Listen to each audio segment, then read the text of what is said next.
louder, they can't hear him at the back. Yeah, we might have to stand up. Okay, okay. Is this a bit better? We're okay? Can you hear me at the back now? Okay, awesome. So the goal of this panel discussion is to have a relaxed, honest, and open conversation about life as a graduate student. The good parts, the more difficult parts, and hopefully getting some tips and advice on how to make the best out of your experience here at Laurier. So I'd like to introduce the two panelists that we have here who are graduate students. So first, Hashim from the Faculty of Science, and then Ali, who's studying social work. So thank you both for joining us today for the discussion. I'm looking forward to the conversation ahead. To kick things off, maybe I'll get you two to introduce yourself in a little more detail. So maybe who you are, what it is that you're studying specifically, and then let's say your favorite experience so far as a graduate student. So I'll pass it to you, Hashim. Thank you so much. Hi, everybody, and welcome to Laurier University. My name is Hashim, and I am a second-year PhD student in kinesiology. Actually, I am an international student here. And one of the best things that in Laurier that I experienced is that close and very supportive relationship that exists between students and professors, and also the employee university. And I am so glad that I'm here for continuing my academic journey.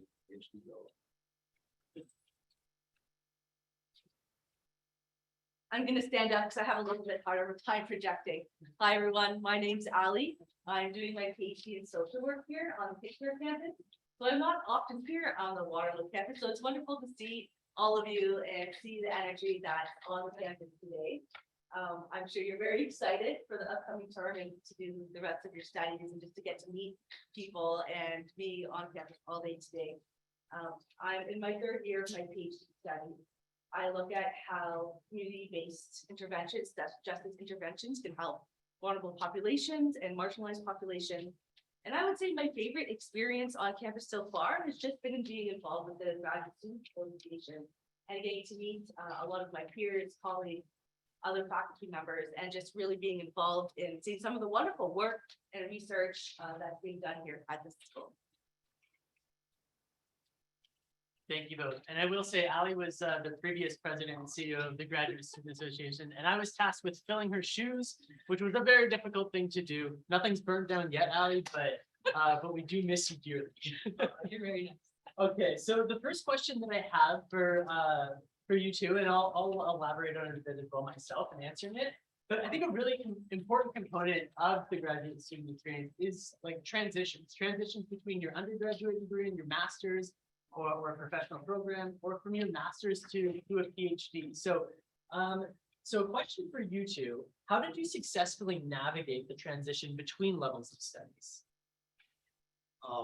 Actually, it is a long story because We have 20 minutes, so yeah, I know. Actually, I graduated from my master's degree on in 2012, one decade ago in Iran. And that time I hadn't in my mind to continue my academic journey.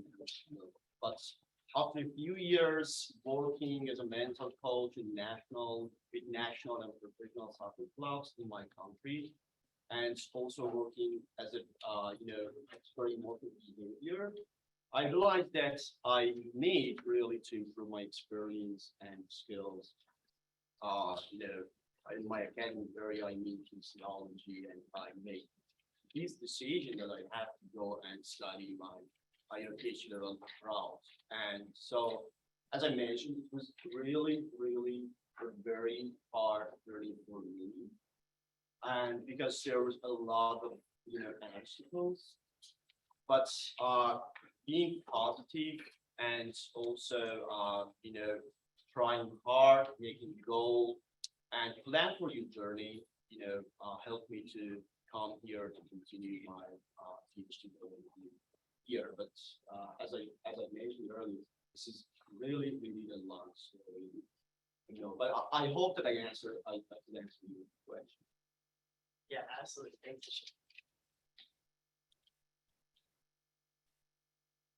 I think for me, between bachelor's to master's was really interesting because I switched fields. So I had done a bachelor's in legal studies. At that time, the plan was law school.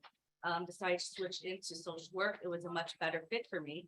And so switching into a new master's program with a new discipline, I just had to do a lot of research and a lot of getting to know people. I visited the faculty, spoke to some of the people in the program, and really just prepared mentally to be in a new field or discipline. I think the work in terms of writing, the skills needed to do well in graduate school, that transitioned well, but just being able to step into that level of the new discipline was different for me. And then moving from the master's into the PhD, I think for me was a big step. It was just a different level of time commitment, reading, for preparation.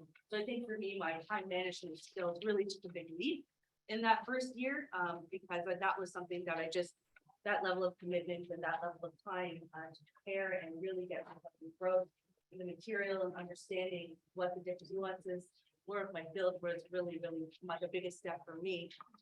Also, the different financial barriers and the different economic barriers, getting to school, paying for school, figuring out how I was going to do all of that.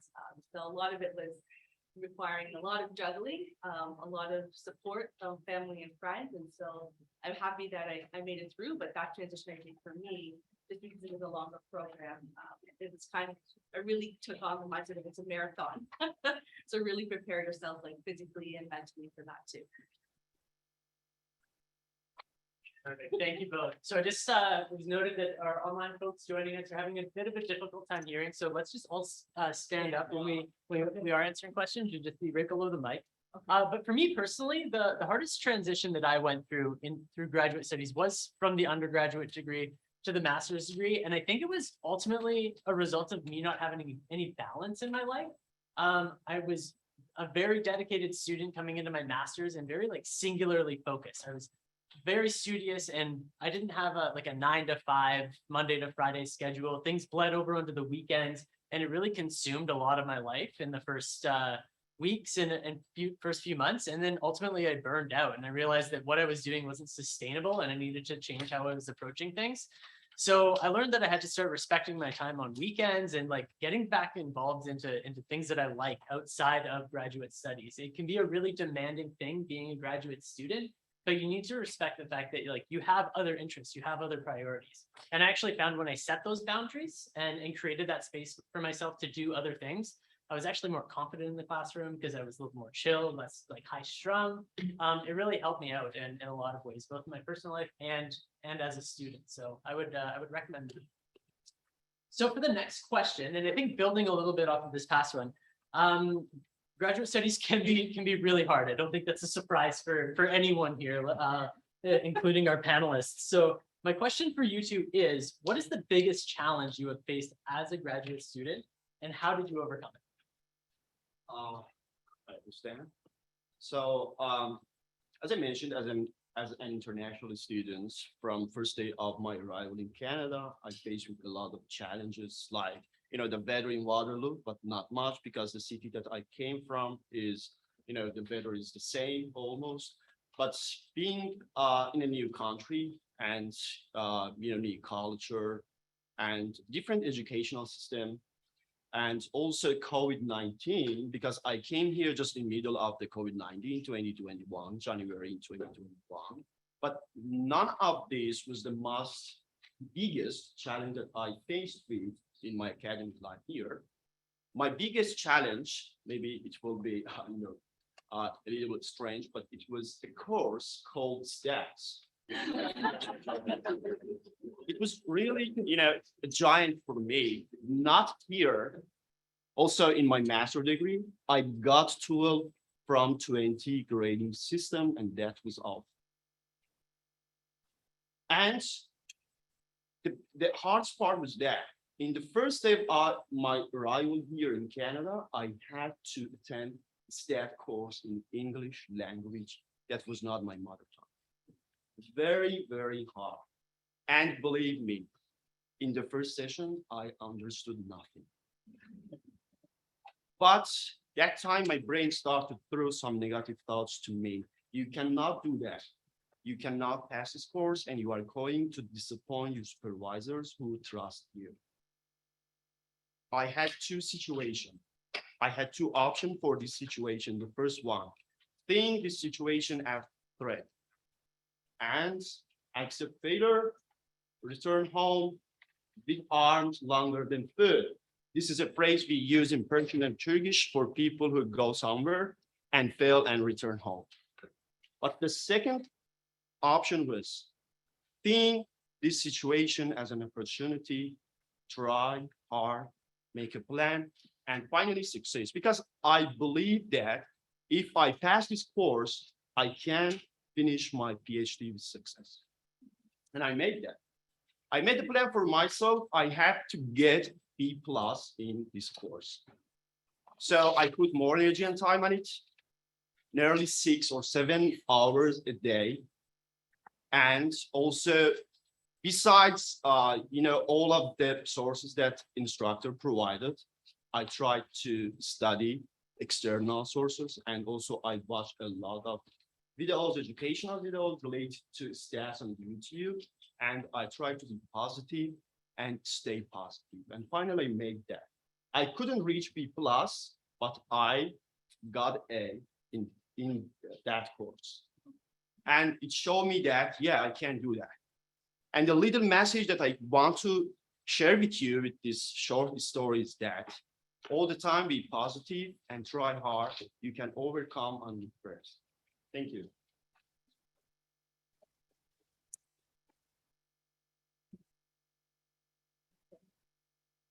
My story is actually very, very similar. When I entered my PhD program, I was required to do a philosophy course called epistemology, and I had never heard that word before in my life. And it means how we come to know our knowledge, our being, how we come to believe in ourselves, come to our values. And I had never really encountered a philosophy course before. I'd always been in very different courses that were very like skills focused, research, working with people, clinical practices. And so for me, I had to figure out different tools and strategies to be able to understand and be able to link in my own ideas, my own cultural values into the course. And so part of my recommendations for you when you're experiencing challenges, really look for strategies. So for me, I discovered Speechify. I discovered a lot of different tools to help me translate the documents into verbal pieces instead of just reading. And so when you're experiencing challenges, really look for strategies. Speak to your faculty members, speak to your peers. There's all kinds of learning tools. Reach out to Aspire. They have so many different opportunities and strategies to help you overcome challenges. So I'll just leave it there for that. Yeah. All right, for the next question here, thinking back on when I started my graduate studies, there were so many things that I wish I had known in advance to starting. And as a result, I made a lot of mistakes along the way that I had to learn from through trial and error. I think that's a pretty common experience, but if you could give one piece of advice to graduate students coming in that you wish you would receive prior to you starting, what would that be? I suppose one of the important, advice that I can, just my personal life,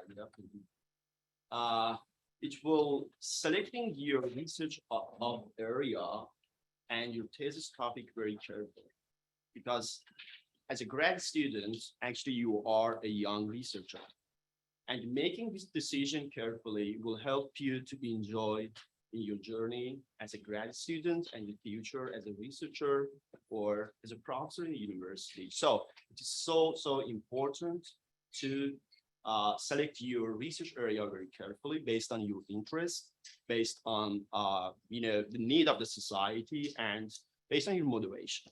And this is one of the advice that we can give you. Yeah, if we have time, we can, or not. No, that's great. Well, I hand it up to Ali. I have too many questions, so I'm trying to get through all of them. I don't think we will. Here you go, Ali. I think for me, my one piece of advice would be just to expect change and just remain open and adaptable. You're already here in these seats, so you already have what it takes to get this degree, do your studies, but just expect change, especially with the pandemic and then now coming back in person.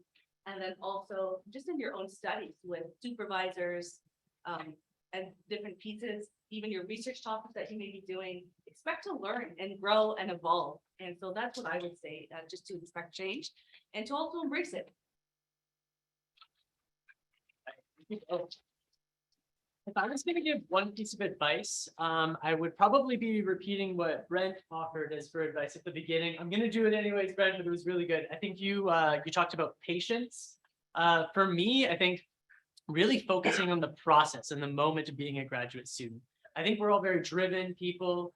We want to succeed in our studies and in our life in general. I mean, we're all in graduate school, right? So I can imagine that you can relate to that on some level. I think a lot of us are way too focused on the grades, the output of what we're doing, and not focusing on the input, the day-to-day practice of what we're doing as a graduate student. I look back on my the course portion of my program, because I'm in the writing phase now, and I look at it longingly because of how like creative that space can be, and it's a really exciting place to be in. Like you get to grapple with like difficult ideas and learn from your peers and from your instructors, and let's be fair, also teach your instructors at the same time, because we're all capable of doing that.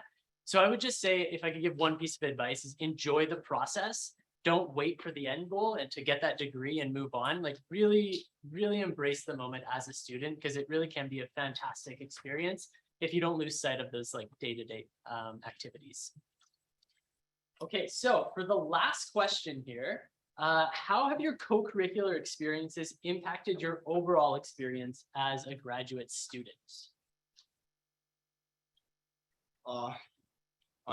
If I want to focus on my life experience as a grad student here, unfortunately in the first year of my learning here, because all the time we was in quarantine, and I had not so much events outside of class, also university. But the first actually events that I participated in was a conference in kinesiology in our department. And from that day, I thought that, now I am really a student, an international student in a university. And from that day, I started to make relationship with my classmates. And also I participated in different events outside of class. And it really helped me to cope and overcome some of my stress, because being alone and being far away from family in our country is so difficult, but being with my classmates and also supervisors really helped me to focus more on my task and responsibilities as a graduate student, because it helped me to decrease my stress.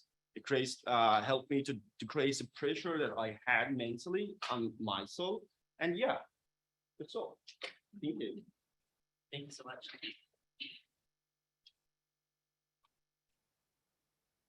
I think with co-curricular pieces, it's so important to choose things that bring you joy and passion and excitement. I myself did physical theater before coming into graduate school.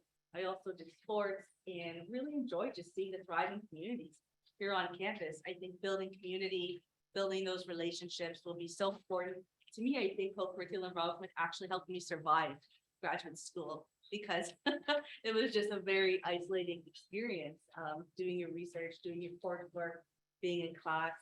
And I understand you have your peer groups within your classes, but outside of that, you're so much more than just your studies, so it's very important to also engage those other parts of yourself and really bring a holistic or your whole self into the school if it's possible, because there's outlets for everything here, which is a wonderful part of learning. Very well said, Ellie. Yeah, get involved with the GSA. Here I am, plugging it again. I'm talking about that. So I think we'll wrap things up here. We're running out of time. So just a quick round of applause for our panelists here. Thank you so much. A lot of what you said really resonated with me, and I hope you got a lot out of it as well. So 15, I'll hand it over to you. Thank you so much, Jeremy, Hashim, and Ali. That was great.